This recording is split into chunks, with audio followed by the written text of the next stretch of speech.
bonsoir. Monsieur, bonsoir. Merci de votre fidélité. Bienvenue à cette édition de l'information du soir sur la télévision du Monde. Nous sommes le 24 décembre 2020, plus que quelques heures avant la célébration de la fête de la Nativité. Et à raison de cette fête, les populations de la ville de Bamenda, dans le nord-ouest du Cameroun, tout de même en proie à cette rébellion sécessionniste, se préparent aussi à célébrer avec faste et solennité la fête de fin d'année, même si celle-ci s'annonce timide à cause de la crise sociopolitique. Ces populations continuent tout de même à vaquer à leurs occupations. Les précisions de Priscille Messéné. À quelques heures de festivités liées à la célébration des fêtes de Noël, ces habitants de la ville de Bamenda, située dans la région du Nord-Ouest, se plaignent des difficultés rencontrées ces dernières semaines pour célébrer en famille cette grande fête populaire. Pourtant, l'autorité administrative de la ville de Bamenda, le maire Paul Atchombonk, a procédé à l'éclairage des différentes rues, présentant ainsi un nouveau visage de la ville ayant fait sa toilette. Malgré tous ces efforts des autorités administratives pour rendre la fête et la ville plus belle, celle-ci porte une empreinte de peur et de psychose liée à la crise anglophone. Situation qui freine les activités économiques de la ville de Bamenda. Les fusions de sang, les assassinats, les kidnappings sont devenus une hantise pour les commerçants. Et même si certains commerçants bravent les interdictions, tout est mis en place pour limiter l'euphorie des festivités et constater aussi l'atmosphère poussiéreuse.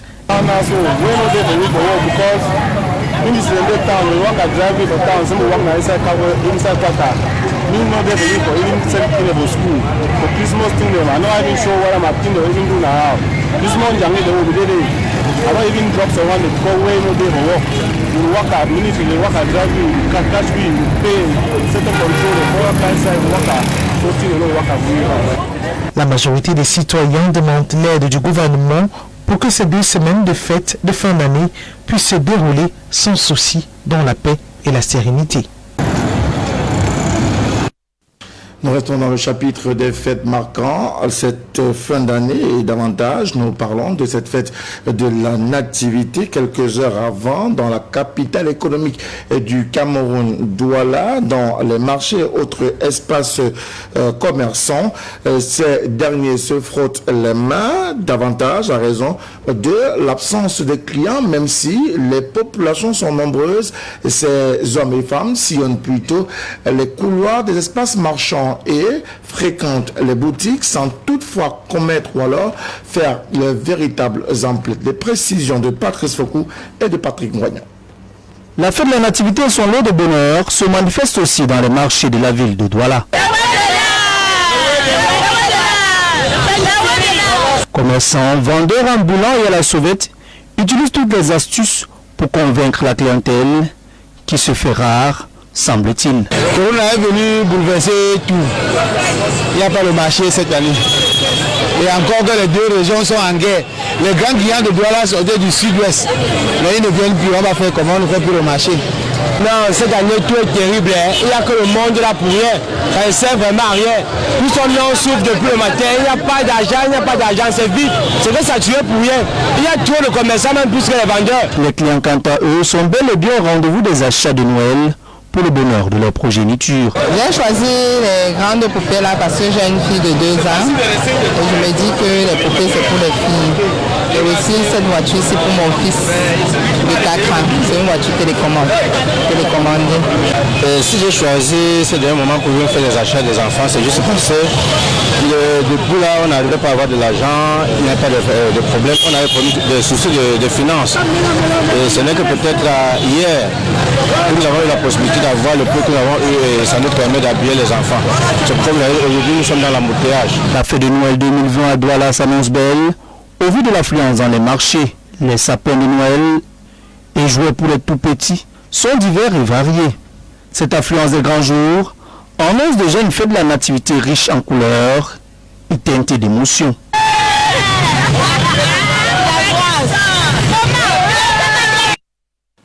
Vous avez parlé d'émotion, il y en avait justement à l'explanade de la mairie de Douala 2e.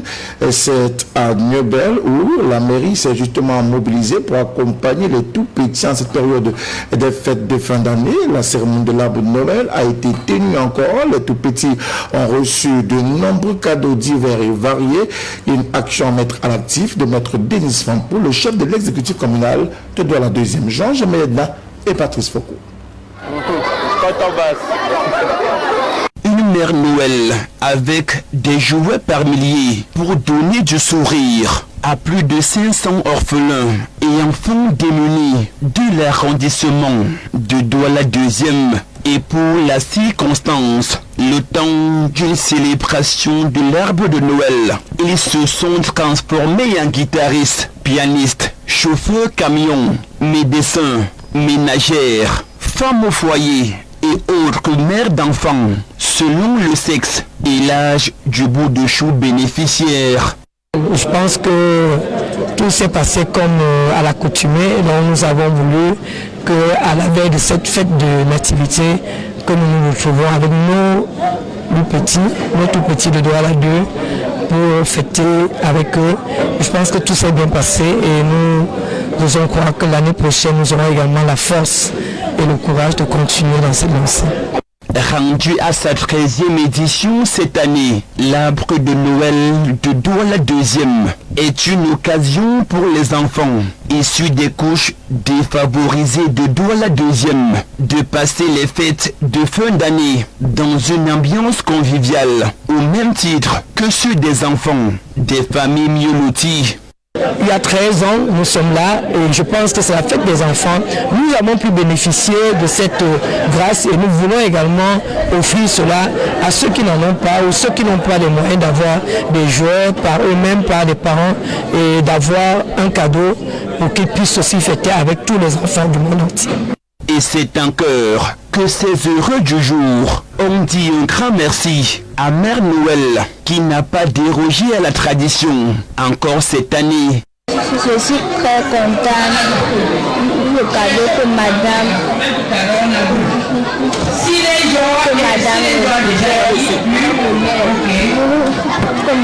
offert. Qu'est-ce qu'elle t'a offert? Elle m'a offert un joli cadeau de Noël. Je dis beaucoup de merci à madame le maire, que Dieu la bénisse. Je la remercie beaucoup de m'avoir donné ce cadeau. J'avais vraiment besoin. Regardez comme c'est joli, merci. Et puisque qui dit merci en demande davantage, c'est la 14e édition de l'arbre de Noël de la mairie de Douala 2e. Une cérémonie de l'arbre de Noël peut en cacher une autre. Cette fois-ci, nous mettons le cap dans la localité villageoise de Bédi. C'est dans le 5e arrondissement de Douala.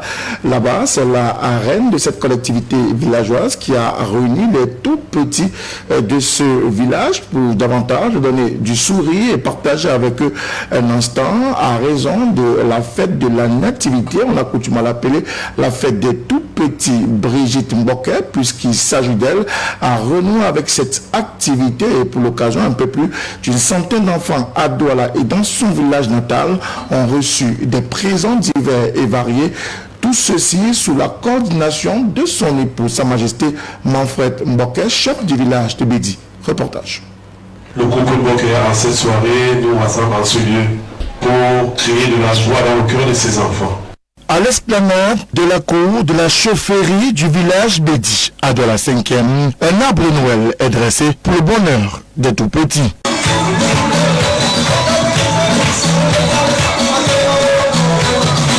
Une nouvelle édition de l'arbre Noël consacrée aux enfants démunis et défavorisés à l'initiative de la reine-mère de cette collectivité villageoise qui, malgré la pandémie Covid-19, a tenu son engagement vis-à-vis de ses enfants. Nous n'avons pas baissé les bras malgré la pandémie. On a continué à se battre malgré les difficultés que nous connaissons tous actuellement. Nous n'avons pas baissé les bras, mais nous avons plutôt progressé parce que cette année, les actes parlent d'eux-mêmes. Nous avons augmenté 15 orphelins cette année par rapport à l'année dernière et nous avons maintenu le cap de 150 enfants ici comme l'année dernière. À cette occasion heureuse, les tout-petits ont reçu des cadeaux divers et variés en signe de solidarité, de générosité et de partage de la reine-mère du village Bédi. Vraiment remercier Sa Majesté Manfred Mboké, mon époux, qui ne cesse de m'épauler dans cet élan de cœur. En cette édition 2020, et ce malgré la pandémie, les enfants défavorisés de Bafia ont aussi été honorés par la reine-mère de Bédi. Et qu'on peut dire merci pour ces nombreux cadeaux reçus du Mère Noël de notre genre, des sketchs, poèmes et autres danses ont été exécutés pour le bonheur des invités.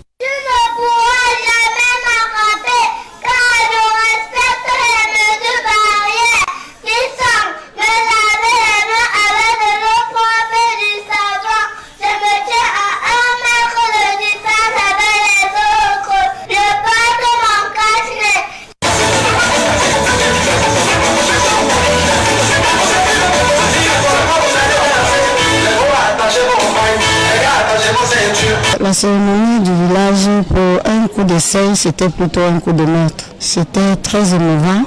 Nous avons pu donner des cadeaux à 75 enfants au village. Et cette année, nous avons donné des cadeaux le 18 décembre à 95 enfants. Nous avons 150 enfants et 15 orphelins. Précisons que la cérémonie de l'arbre de Noël au village Bédi a été réussie par la présence du premier adjoint au maire de la commune d'arrondissement de la 5e, Jean-Albert Bomongi, des élites du canton Bassa, sous le parrainage de Sa Majesté Manfred Mboké, chef du village de Bédi.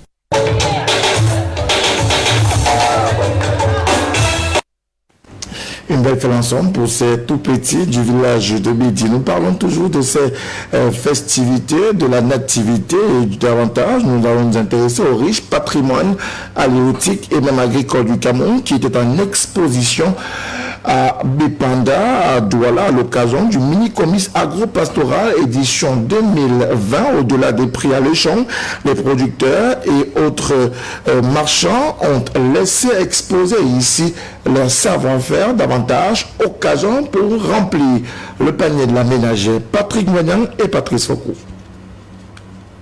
Au Miss agro-pastoral de Douala, il y en a pour toutes les bourses. Du macabo au plantain, en passant par le cacao et les légumes de toutes sortes, vous avez de quoi pimenter les fêtes de fin d'année. C'est du piment moulu. Alors c'est un piment qui a été fait totalement avec de la matière organique, des fientes, tout ce qui est organique, des fumiers et tout.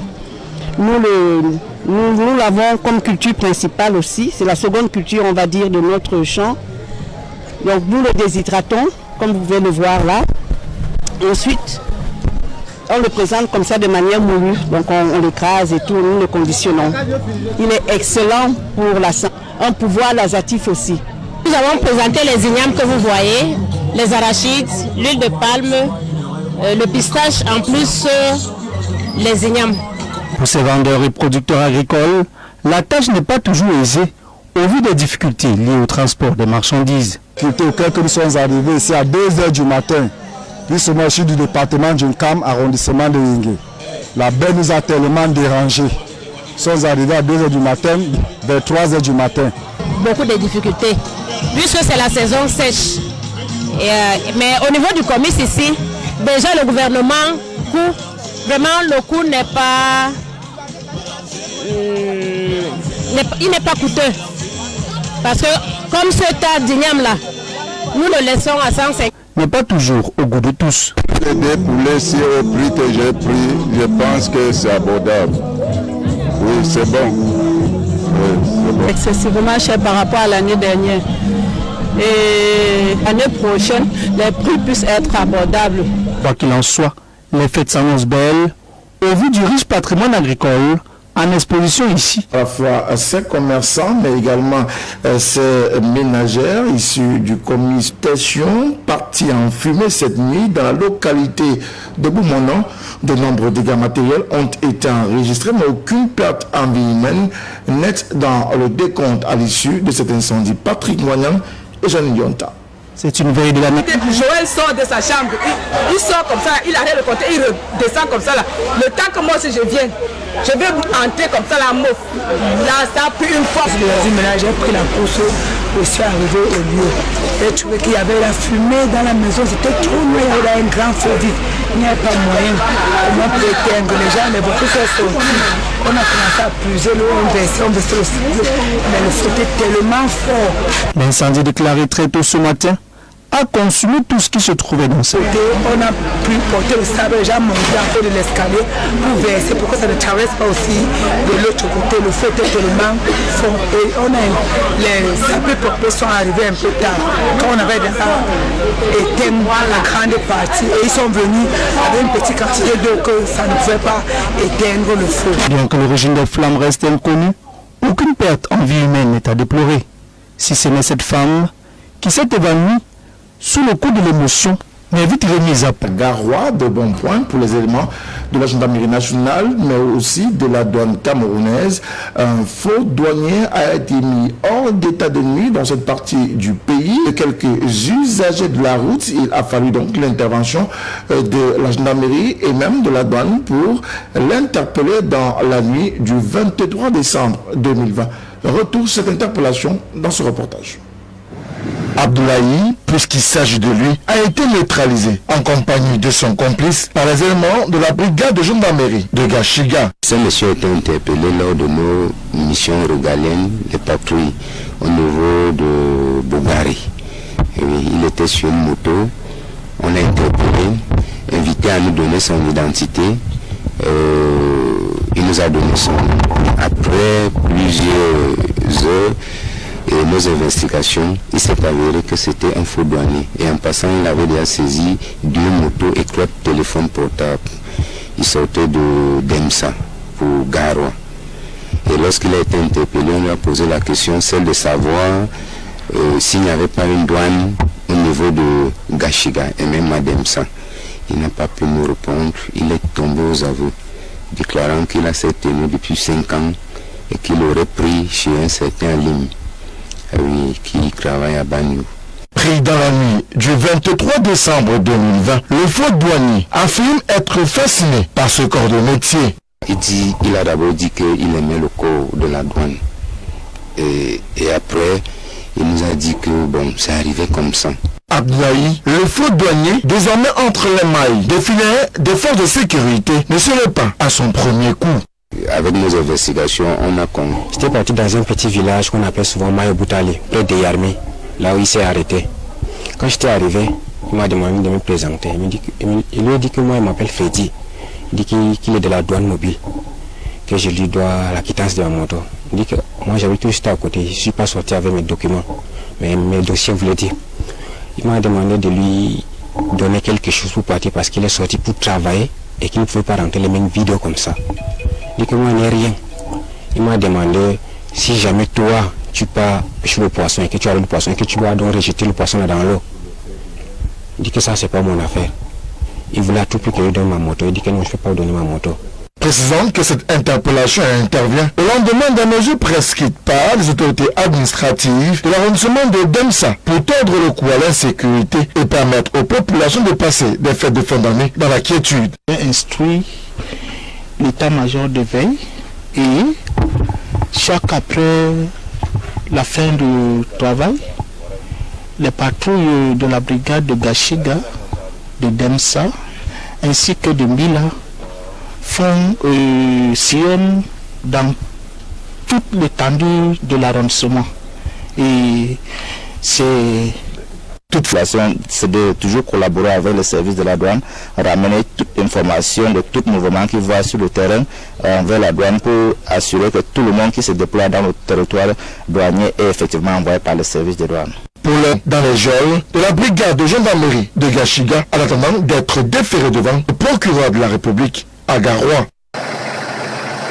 Nous parlons à présent de culture, notamment de cette toute première édition du festival culturel, artistique et de divertissement de la métropole économique du Cameroun Douala, baptisé Douala Fiesta, en coupant le ruban symbolique en fin de soirée de mercredi 23 décembre 2020. Le préfet du département du Vouri, Benjamin Boutou, et le maire de la ville, le docteur Roger Mbassa Ndine, ont donné le ton d'un concert géant gratuit avec des articles dans 4 arrondissements sur les 6 que compte la métropole économique du Cameroun Douala. En coupant officiellement le ruban symbolique en fin d'après-midi du mercredi 23 décembre 2020, le préfet du département du Vouri, dont vont abriter simultanément les sites de Mbanga Japoma, à Douala 3e, théâtre du kick-off de l'événement, le stade Ska, dans l'arrondissement de Douala 6e. Je crois qu'il est bon que nous envisagions l'année 2020 sous de meilleurs auspices. C'est une année, c'est une fête de l'espoir pour des lendemains meilleurs. Nous avons survécu 2020. Nous espérons que 2021 sera meilleur. Et il faut que les habitants de Douala se déstressent, comme a dit le préfet tout à l'heure, qu'ils jouissent de la beauté de leur ville, qu'ils jouissent de la beauté de la culture qu'il y a dans cette ville, et qu'ils goûtent à tous les mets et à tout ce que la ville peut renfermer comme trésor. Pendant plus d'une semaine, une pléthore d'artistes, musiciens et humoristes camerounais de renom et de l'heure vont se produire sur la scène des 4 sites retenus pour permettre aux populations de la ville de Douala et ses environs de passer des moments exceptionnels pendant ces fêtes de fin d'année et de nouvel an. Donc nous entrons là dans les festivités, les fêtes de fin d'année. C'est pour cela que vous avez ce festival qu'on a baptisé Douala Fiesta. Vous savez, à Yaoundé, on a souvent ce qu'on appelle Yafé. Maintenant, à Douala, on a Douala Fiesta. C'est une idée originale de l'exécutif municipal de la communauté. Donc, je tiens à leur dire merci et à leur adresser mes encouragements. Et hormis le concert live et gratuit, Douala Fiesta, qui est une initiative de la mairie de la ville, c'est aussi plusieurs autres activités, à savoir les danses patrimoniales et urbaines, le karaoké, des manèges, des grillades, des découvertes, du body painting, la photographie et l'élection Miss. Convenez avec moi que nous avons passé le temps à lutter contre l'insécurité, ce que vous avez appelé le phénomène de micro. Maintenant que nous sommes déjà presque en train de maîtriser ce phénomène-là, il est de bon ton que les populations de Douala vivent quand même, terminent leur année dans la joie. Et cet événement justement participe de cette joie-là que nous voulons donner aux populations de Douala. Du 22 décembre 2020 au 2 janvier 2021, la métropole économique va vibrer au rythme de Douala Fiesta dans les 4 sites et pour ne rien faire à moitié, en présence des représentants des maires des 6 arrondissements, le super maire de la ville de Douala, le docteur Roger Mbassa Ndine, a remis des présents aux enfants défavorisés pour la célébration de la nativité.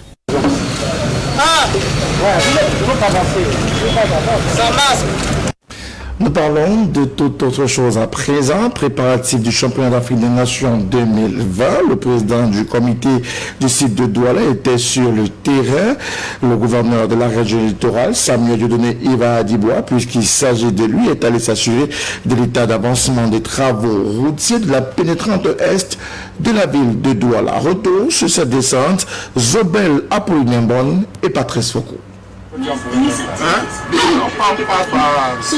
Voici le calvaire que vivent les populations qui empruntent le tronçon partant du pont sur la Dibamba jusqu'à Village. Des interminables bouchons qui durent des heures et des heures. Et à quelques semaines du début du championnat d'Afrique des Nations, l'entreprise en charge de la construction de ce tronçon n'est pas prête à livrer les travaux. Et pourtant, la pénétrante est de la ville de Douala sera fortement sollicitée pendant le tournoi pour ceux qui se rendront au stade de Japoma. Il est de bon ton que je puisse m'assurer que sur le terrain, les travaux évoluent et qu'ils pourraient arriver à bon terme. S'il y a des difficultés, qu'on puisse les signaler. Mais je tiens à dire que la pénétrante est assez complexe. On ne peut pas l'expliquer en un seul tour de main. Mais les travaux avancent avec une certaine satisfaction. C'est ce que nous tenons à... Parce que à l'aune du Chan, il est question pour nous de nous assurer de la fluidité du trafic sur cet axe. Face au retard affiché dans la livraison de ce tronçon routier, il est question de trouver une pirouette qui permettra à ce que la circulation soit fluidifiée à ce niveau durant toute la période du championnat d'Afrique des Nations. Il faudrait bien que nous nous assurions que bien que le chantier de la pénétrante soit un chantier assez lourd, que nous puissions avoir, n'est-ce pas, des revêtements sur cette chaussée qui permettent que les gens puissent circuler aisément. Il n'y a pas de grande inquiétude, n'est-ce pas, d'ici le coup d'envoi du Chan. Nous pensons que les travaux s'accélèrent très bien. En dehors de ce bémol, Douala affiche fière allure. Ces stades sont prêts, les voies de contournement aussi, surtout pour ce qui est du stade de Japoma. La capitale économique n'attend plus que ses invités de marque. Nous parlons de l'international et de la République centrafricaine qui se prépare pour son élection présidentielle du dimanche 27 décembre 2020 prochain. Seulement, des mouvements de panique ont été enregistrés dans la capitale Bangui qui retrouve peu à peu son calme d'autrefois.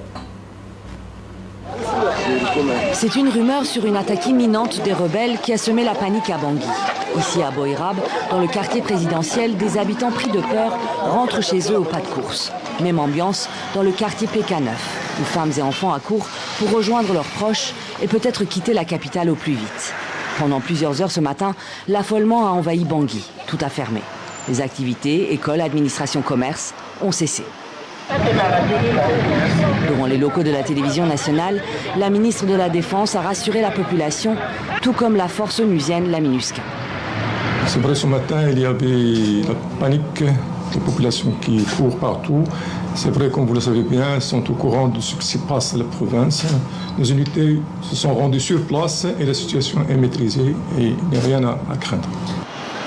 Des déclarations qui ont mis fin à la panique. Dans l'après-midi, Bangui était d'un calme inhabituel, les habitants s'étant cloîtrés chez eux. Car selon les témoignages, les rebelles seraient à 95 km au nord de la capitale, aux environs de la ville de Boali, théâtre d'échanges de tirs ce mercredi matin.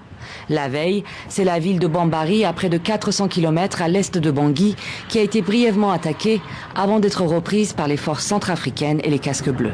Pour l'heure, le président Touadéra a exclu de négocier avec les groupes armés et assure que l'élection présidentielle prévue ce dimanche sera maintenue. Nous parlons toujours de l'international, mais cette fois-ci aux États-Unis d'Amérique, où le président américain sortant, Donald Trump, vient d'imposer son droit de veto sur le budget 2021. Deuxième coup d'éclat en à peine 24 heures. Après le plan de relance, c'est le budget de la défense que Donald Trump retoque à 4 semaines de son départ de la Maison-Blanche. Une enveloppe de 740 milliards de dollars approuvée il y a 2 semaines par les 2 chambres à une écrasante majorité. Pour le président américain, plusieurs raisons expliquent ce veto, notamment le maintien de l'article 230 protégeant le statut juridique des réseaux sociaux et la loi prévoyant de renommer des bases militaires honorant des généraux du camp confédéré. Ce texte de loi n'inclut pas des mesures cruciales pour la sécurité nationale et va à l'encontre des efforts de mon gouvernement pour mettre l'Amérique d'abord en matière de sécurité nationale et de politique étrangère. Les élus peuvent passer outre ce veto présidentiel en l'adoptant à nouveau à la majorité qualifiée, mais le geste de Trump provoque la stupeur, car traditionnellement le budget de la défense est adopté dans un consensus qui transcende les partis politiques. Mardi, le chef de l'État avait déjà rejeté le plan de soutien de 900 milliards de dollars adopté la veille par le Congrès, après des mois de désaccord entre démocrates et républicains sur les montants des aides. Je demande au Congrès d'amender ce projet de loi et d'augmenter les ridiculement faibles $600 à $2000 ou $4000 pour un couple. Je demande également au Congrès de se débarrasser des éléments inutiles et coûteux de cette loi et de m'envoyer un projet de loi approprié.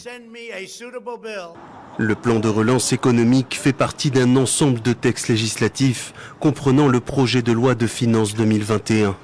Si le texte n'est pas validé par le président d'ici le 28 décembre, l'administration fédérale ne sera plus financée et sera contrainte de fermer.